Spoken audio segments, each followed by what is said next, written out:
Olá, meus irmãos. Estamos dando início agora ao nosso nono estudo, já que o último, o anterior, foram o sétimo e o oitavo juntos.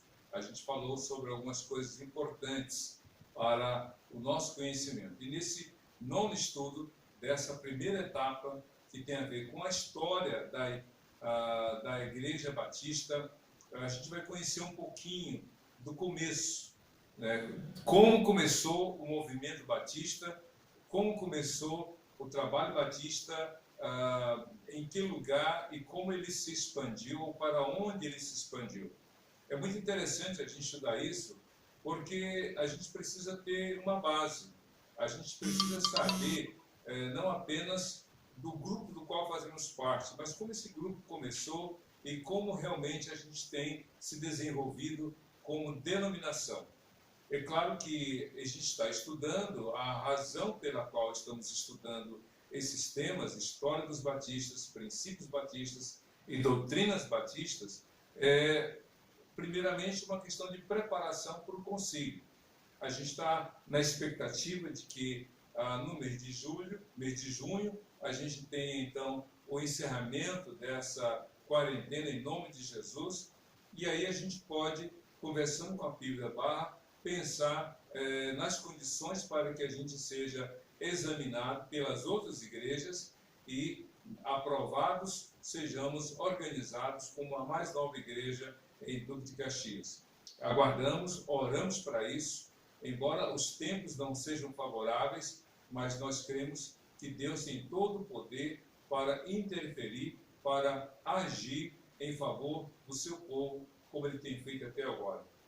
O que vamos estudar, como você já sabe, aqui eu reitero, esse material está o que vamos estudar está nesse material, nessa revista, Impacto Realidade Batista. Os irmãos já sabem que esse material foi disponibilizado, ou melhor, publicado em 2001, num evento da Convenção Batista em Niterói.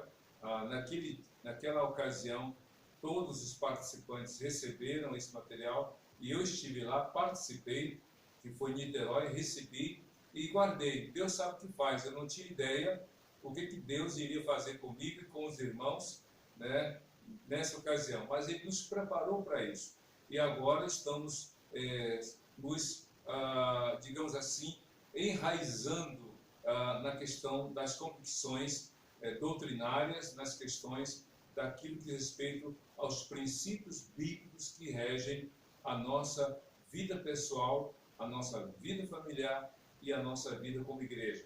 É claro que o que vamos estudar, embora esteja nessa revista, nós temos certeza de que todo esse material está fundamentado na Palavra de Deus. Ainda que a gente vai estudar a história dos batistas, vocês vão perceber ao longo desse estudo que os batistas surgiram em função da Palavra de Deus. Não foi outra motivação, não foi outro livro, senão realmente o anseio de conhecer e fazer a vontade de Deus. É esse o tema que a gente vai estudar. Como o nosso estudo, nessa primeira etapa, é a história dos batistas, hoje, propriamente dito, nós vamos então conhecer um pouquinho mais dessa história, que é a sua, a minha história, a nossa história como povo de Deus, como igreja de Jesus. Então vamos conhecer aqui a primeira coisa. Nono estudo. Como começou o movimento batista? Você já parou para pensar como é que a nossa igreja surgiu? Nós somos parte das igrejas chamadas históricas. Essa é uma terminologia usada para aquelas igrejas que ainda hoje funcionam, existem, mas que já têm uma certa carga de história. Tem um fio da meada que aconteceu, que começou há muitos anos atrás. Nós somos, então, parte das igrejas históricas. Há várias igrejas históricas. Tem as igrejas históricas, tem as igrejas mais recentes, de 20, 30 anos atrás, e tem as igrejas organizadas com menos tempo. Nós, pela própria história, já temos uma marca que acontece, ou que tem sido narrada há muitos anos. E uma das coisas que nos identificam como igreja essa pergunta aqui. Como é que deu-se início a esse movimento batista? Você já parou para pensar? Já parou para avaliar? Já parou para dizer como começou a Igreja Batista? A primeira resposta para essa questão é que nós, como Igreja Batista, como denominação batista, nós não temos um líder que tenha dado início a esse movimento. Nós não temos uma liderança, uma pessoa a quem nós possamos dar o crédito de ter começado a Igreja Batista. Essa é uma diferença que há entre a Igreja Batista e as demais igrejas evangélicas. Quando eu digo diferença, não quer dizer que somos melhores do que as outras igrejas que podem identificar, que podem dizer, olha, esse foi aquele que deu origem à nossa igreja. Não vou citar as denominações, mas sabemos que a maioria delas tem uma pessoa que começou o movimento, começou a prática religiosa, que é considerado o, digamos, entre aspas, o fundador, o líder fundador. Nós não temos. Até porque também nós cremos que a nossa igreja, a igreja de um modo geral, tem como fundador o Senhor Jesus. A nossa igreja, a Igreja Batista, tem a sua origem nas palavras de Jesus em Mateus capítulo 16, no verso 18, quando Cristo falou para Pedro, eu te digo que tu és pedra, e sobre esta pedra edificarei a minha igreja. Se você ler lá no texto de Mateus 16, no verso 18, Cristo usa duas palavras que para nós, lendo na língua portuguesa, não ficam muito claras, mas que na língua grega há um diferencial. Eu te digo que tu és Pedro. Quando Cristo falou Pedro, ele, na língua grega é Petros. Petros quer dizer uma pequena pedra. Na verdade, Pedro não foi o nome dele.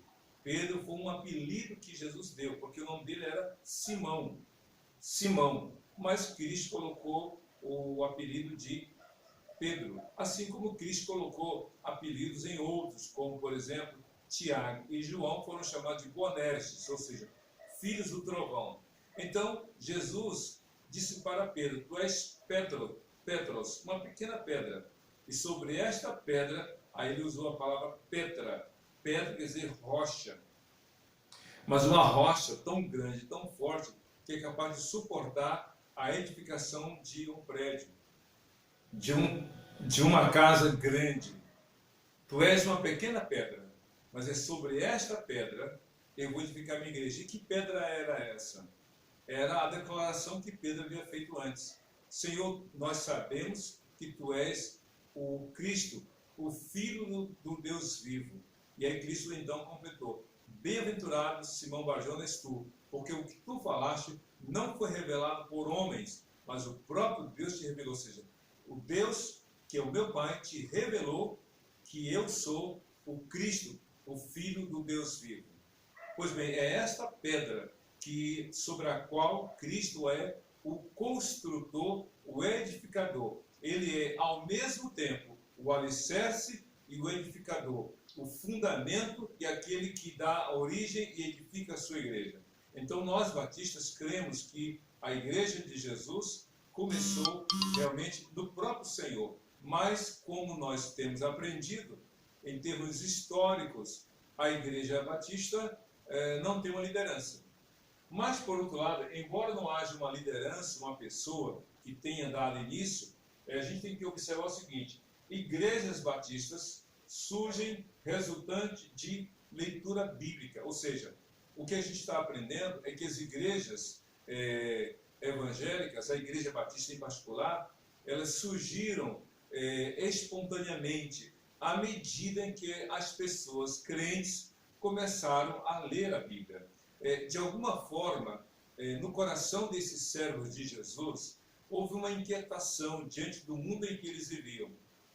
Não vou aqui entrar nos detalhes em função do tempo, mas a vida que acontecia ali no final do século XVI, aquele movimento religioso, a prática religiosa daquela época, despertou no coração dos servos de Deus um retorno à palavra de Deus. Eles começaram a ler a palavra de Deus.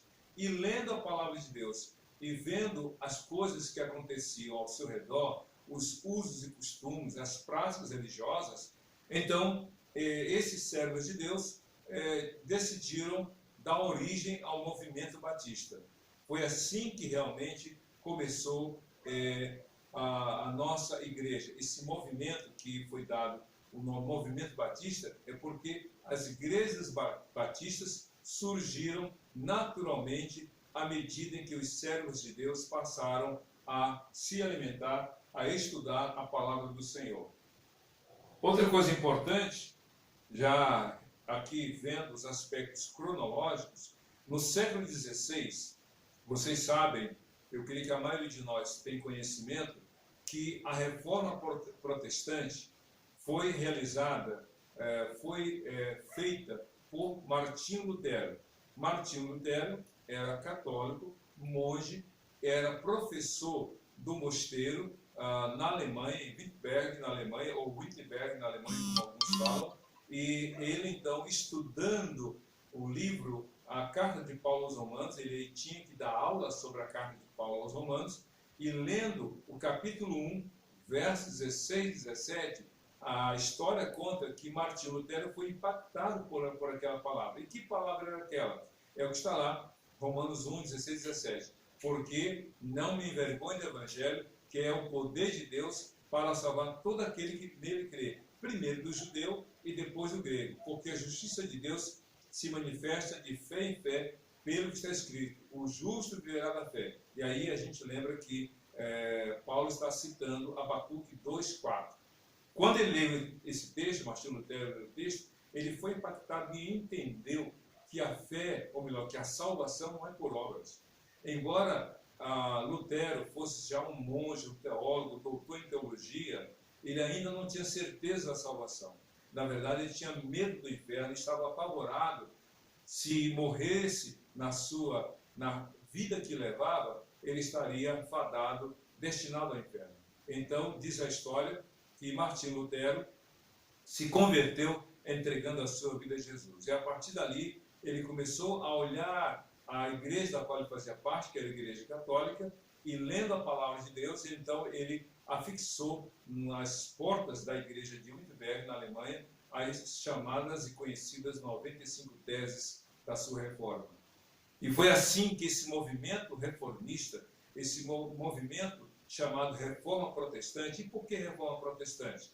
Porque os príncipes alemães que se surgiram contra a Igreja Católica, então eles começaram a falar, a protestar contra a ingerência da Igreja Católica na Alemanha. E eles então assumiram, encamparam a reforma de Lutero e protegeram Lutero, e ali na Alemanha deu-se início à reforma. E essa reforma se espalhou por vários países da Europa, na Europa Central, na Suíça, e aí, além de Lutero, que foi na Alemanha, Zwinglio, na Suíça, e em cada país havia alguém que acompanhava e repercutia os movimentos da reforma. No caso de Martinho Lutero, ali foi restrito à Alemanha, mas suas ideias e princípios se espalharam.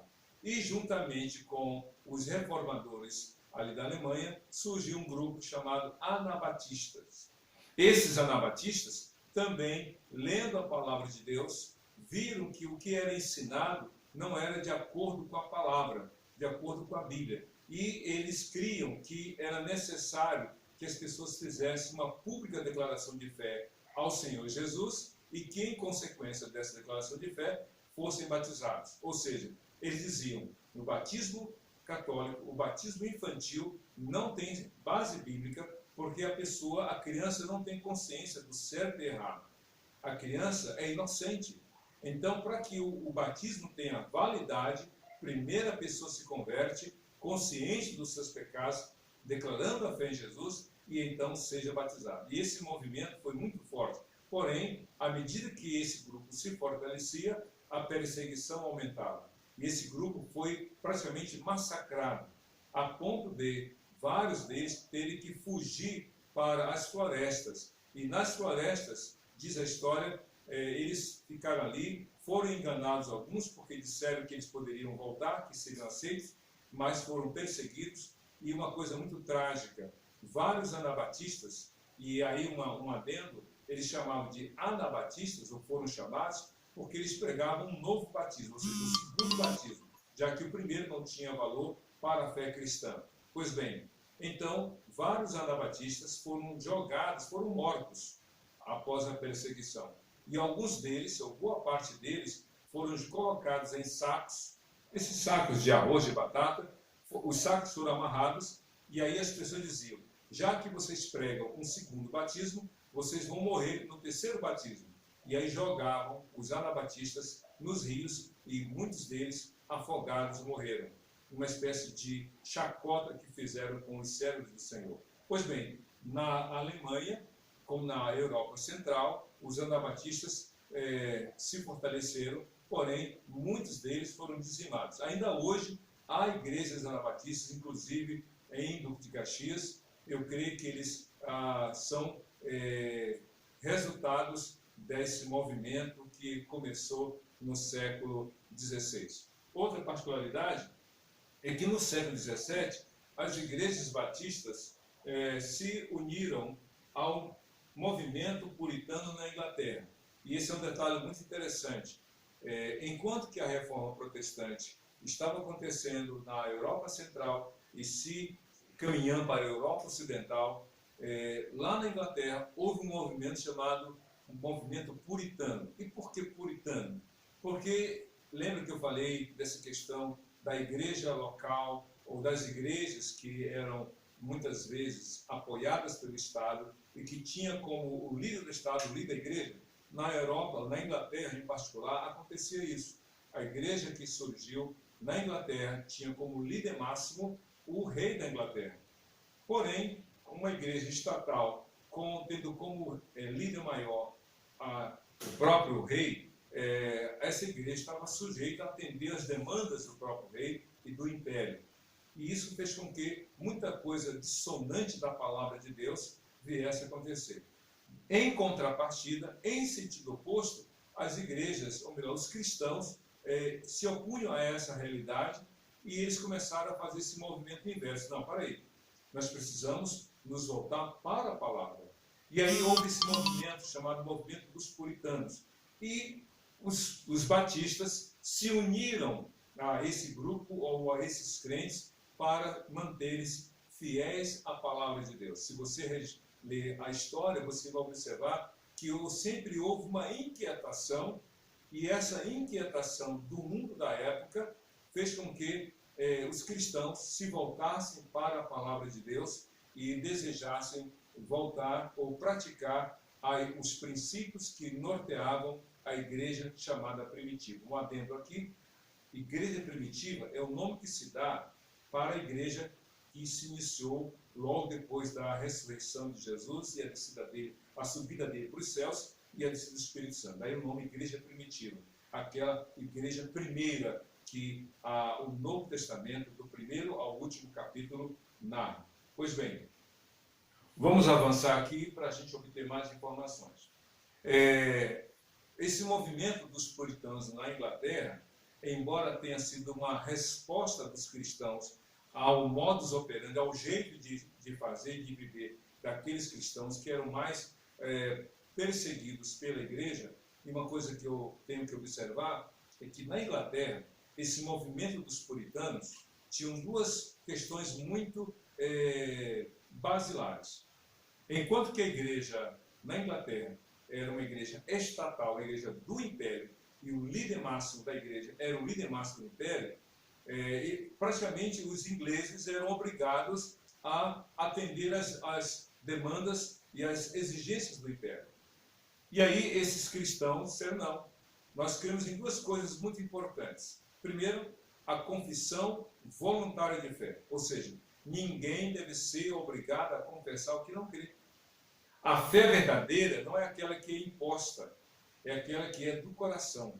Se você não confessou a Cristo como Senhor de coração, mas por imposição, então isso não é verdadeiro. Isso não pode ser aceito como verdade. Eu me recordo de uma experiência do pastor Valdomiro Mota, já falecido, em que ele foi missionário lá na Bolívia, em Santa Cruz de la Sierra, que é uma cidade muito grande na Bolívia, e ele foi missionário da Junta de Missões Mundiais do Brasil por 10 anos. E ele contou, quando eu fui aluno dele, ele contou que uma vez ele foi pregar na igreja dele, e naquela época a floresta amazônica era muito densa e as cidades eram pequenas, então era natural que os animais invadissem as cidades. Então era comum também as pessoas irem para o trabalho armadas, porque caso viesse algum animal, teria que se defender. E aí o pastor, inocente, ele tinha 1,50 m e pouco de altura, mais ou menos, 1,60 m no máximo, e aí levou uma espingarda, quase o tamanho dele, e foi para o culto com aquela espingarda. Chegando lá, ele foi até a plataforma, ficou à frente do púlpito, atrás do púlpito, melhor dizendo, e colocou a espingarda próximo ao púlpito, assim, encostado na parede. A igreja estava cheia, porque eles queriam ouvir um brasileiro pregar. O pastor pregou, fez o apelo, e quando ele falou, quem quer entregar a vida a Jesus, vem à frente. Ele contou que todos os presentes, todos os convidados foram à frente. Aí ele falou assim, gente, para aí, eu sei que eu não sou mau pregador, eu preguei direitinho, mas por que todo mundo veio à frente? E aí, então, os bolivianos disseram, pastor, a gente viu sua arma. Aí a gente pensou, ou a gente se converte ou a gente morre. Então, a gente foi à frente. O pastor, não, volta todo mundo. Aí o pastor explicou que a decisão de entregar a vida a Jesus é pessoal, é uma escolha, é uma decisão pessoal, tem que ser algo voluntário e não por obrigação. E aí, com aquele esclarecimento, ele fez um novo apelo e um grupo daquelas pessoas que antes foram todos, um grupo foi à frente consciente da decisão. Nós, batistas, cremos realmente na liberdade de consciência, né? Então, são duas coisas. Primeiro, é a confissão voluntária. E a segunda coisa, liberdade de consciência. Ou seja, nós temos que fazer as coisas realmente por escolha, mas temos que ter liberdade de opinião. E na Inglaterra não podia ter. Por isso que um grupo de cristãos, diante dessa perseguição, diante dessa obrigação, um grupo de cristãos foi para a Holanda, Amsterdã. Vocês estão vendo aí NED entre parênteses, é uma sigla, a sigla da Holanda, como BRA é a sigla do Brasil. Então, na Holanda, em Amsterdã, no país da Holanda, esse grupo de crentes, né, e aqui nós encontramos John Smith, que foi o líder desse grupo. Olha só, a igreja começou na Inglaterra. John Smith não foi o líder dos batistas, ou o líder fundador. Ele liderou um grupo de pessoas que foi até a Holanda. E lá em Amsterdã, eles então, lendo a palavra de Deus, eles organizaram uma igreja batista. E nessa igreja batista, eles foram muito claros. Você precisa confessar a sua fé em Jesus. E uma vez que você confessa a sua fé em Jesus, você precisa ser batizado como nós batistas cremos. Então você observa que é exatamente a mesma base do movimento. Na Inglaterra, questão de confissão voluntária e liberdade de consciência. E na Igreja Batista na Holanda, então, eles fundamentaram exatamente essas mesmas convicções na palavra de Deus. Uma fé voluntária, uma fé realmente pessoal, voluntariamente confessando a fé em Jesus e sendo batizado. Porque, lembra do anabatista, aquele que batiza de novo, ou segundo batismo, o termo batista se referiu à prática do batismo, ou seja, o batismo deve ser algo que tem que acontecer em função da fé. Lembra de João o Batista? Em algumas Bíblias nós encontramos João o Batista ou João Batista, aquele que foi antecessor de Jesus. O nome dele era João. Mas por que foi agregado ao nome dele a palavra Batista? Porque João batizava, ele pregava o batismo. Se você ler Mateus capítulo 3, você vê que ele tinha um costume de ir ao Rio Jordão, às margens do rio, pregava e as pessoas que se arrependiam eram batizadas. Cristo foi batizado naturalmente porque precisava cumprir a ordenança do Senhor, o mandamento do Senhor, e reconhecer o valor do batismo. Nós temos o nome Batista não por causa de João Batista, mas pela prática de nós, uma vez confessando a fé em Jesus, sermos batizados. Então aqui a gente está vendo exatamente esse movimento batista na história europeia. Agora, outra coisa interessante. Em 1611, Thomas Hughes liderou um retorno até a Inglaterra. Lembra? Eles começaram na Inglaterra, foram para a Holanda por causa da perseguição, e aí, depois de um certo tempo, eles retornaram à Inglaterra. E para que retornaram?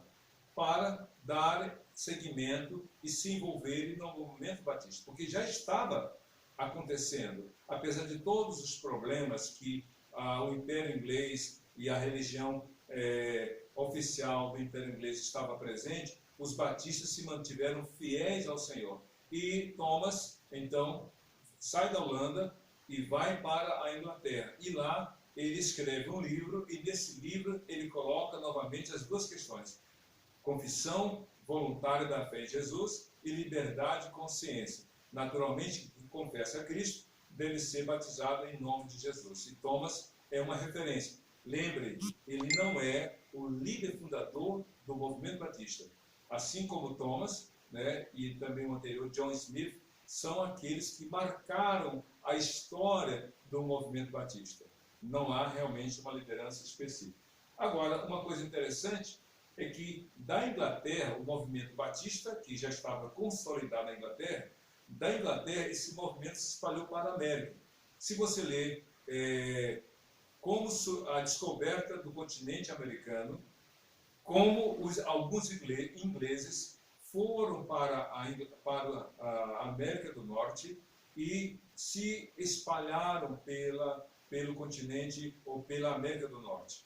E foram para várias cidades. E à medida que eles avançavam nessa migração, se espalhando, colonizando, digamos assim, a América do Norte, o Evangelho também foi se espalhando. E aí você sabe que o continente americano é dividido em três: América do Norte, América Central e América do Sul. Então, da América do Norte veio para a América Central, ou foi para a América Central, e veio também para a América do Sul. E a gente conhece essa história. E esse movimento, simplesmente porque o anseio, o desejo deles espalharem a palavra de Deus, ganhando almas para o Senhor Jesus. Agora, outra coisa interessante, 1702, William Carey. Não sei se você já ouviu falar de William Carey ou de Guilherme Carey. William Carey, ou Guilherme Carey, era um sapateiro. Diz a história que ele tinha na parede lá da sua sapataria um quadro que era o mapa mundi, o mapa do mundo, né? E nesse mapa ele olhava, todo dia que ele ia trabalhar, ele via lá todos os territórios, todos os países conhecidos daquela época. Pois bem, diz a história que como ele era sapateiro, no seu ofício houve um acidente. Ele perfurou, teve um olho perfurado por um arame, algum objeto que perfurou o olho dele e ele ficou cego desse olho. Mas isso não impediu de ele continuar trabalhando. Porém, por causa do mapa mundi, diz a história que o coração de William Carey ardeu para pregar o Evangelho. Ele foi até a Sociedade Britânica e ele disse: olha, nós temos que ganhar os povos orientais. Só que aquele grupo disse: não, se eles quiserem, se eles têm que se converter, vão se converter sem pregação de ninguém. Foi a visão da época. Mas graças a Deus que William Carey disse: não, eu vou pregar, nós temos que pregar, completar ou seguir a ordem de Jesus. E graças a Deus, William Carey foi para o mundo oriental, foi para o Oriente, pregou o Evangelho. Em função dessa prática e de muitas vidas que ele ganhou para Jesus, William Carey é reconhecido pelo povo batista e várias outras denominações como o pai das missões modernas. E além do mundo oriental, William Carey também trabalhou para que o Evangelho se espalhasse para outros lugares. E isso é maravilhoso. E é interessante que em 1876, na Rússia, na antiga União Soviética, na época era União Soviética, na verdade ainda não era União Soviética, a União Soviética surgiu em 1917. Se você vê aquele filme Dr. Zhivago, conta a Revolução Russa. Mas antes da Revolução Soviética, havia naquelas regiões, na Rússia, naquilo que hoje a gente conhece como Rússia, os crentes. E esses crentes começaram a ler o Novo Testamento. NT aqui é uma sigla para o Novo Testamento. E lendo o Novo Testamento, a história registra, eles resolveram dar seguimento ao movimento batista. Então, a Igreja Batista na Rússia é antiga, desde 1876. Você tem ideia de como Deus é maravilhoso? E tudo é pautado aonde? Na palavra de Deus. A Bíblia, a palavra de Deus. Sempre lendo a palavra, sempre buscando o Senhor, eles resolveram se organizar e dar sequência ao movimento batista. E, na nossa realidade, no dia 31 de agosto de 1882, um casal, William e Annie Bagby, vieram para o Brasil e eles então começaram a pregar o Evangelho, e lá na Bahia foi organizada a primeira igreja batista do Brasil. Isso é maravilhoso, isso é uma grande bênção. Por quê? Porque foram servos de Deus. Eu creio que as mensageiras do rei, principalmente, elas estudam muito esse trabalho. É interessante que William e Annie Bagby, eles se casaram, e a lua de mel deles, sabe onde foi? No navio, viajando dos Estados Unidos para o Brasil. E enquanto eles estavam se aproximando da Baía de Guanabara, William Bagby conta a história de que ele olhou para o céu e disse para a esposa: Anne, nós estamos chegando para o Brasil. E ele falou duas coisas: nós estamos chegando num país que tem sobre o céu, ou no céu, o Cruzeiro do Sul, mas eles não conhecem a salvação. E a segunda fala que ele falou, que ele disse, quando ele estava chegando na Bahia, ele viu lá as montanhas e ele viu a silhueta do gigante e disse: Anne, o Brasil é um gigante que dorme, vamos despertá-lo. E eu creio que Deus tem despertado o Brasil para não apenas ser realmente um lugar para ser evangelizado, mas para que do Brasil saiam missionários, como tem saído, para vários países do mundo. Assim, a gente resume a história dos batistas desde o século XVI, 1500 e pouco, até os nossos dias, e assim há de ser até a segunda vinda de Jesus. Vamos orar? Eu quero encerrar esse nosso estudo, esse encontro de hoje, orando. Feche seus olhos, curva sua cabeça, oremos ao Senhor. Senhor Deus, muito obrigado pelo estudo da Tua Palavra, o estudo que nos desafia a buscar mais o Senhor e a Tua Palavra para fazermos a Tua obra. Somos gratos por aqueles que o Senhor usou para dar origem àquilo que nós conhecemos como denominação batista. Que a fé desses Teus servos seja uma inspiração para que, na base do Teu Espírito Santo, espalhemos esse Evangelho no Brasil e mundo afora. É isso que nós pedimos e te agradecemos em nome de Jesus. Amém e amém. Deus te abençoe. Em Cristo Jesus, Senhor e Salvador do que nele crê. Amém.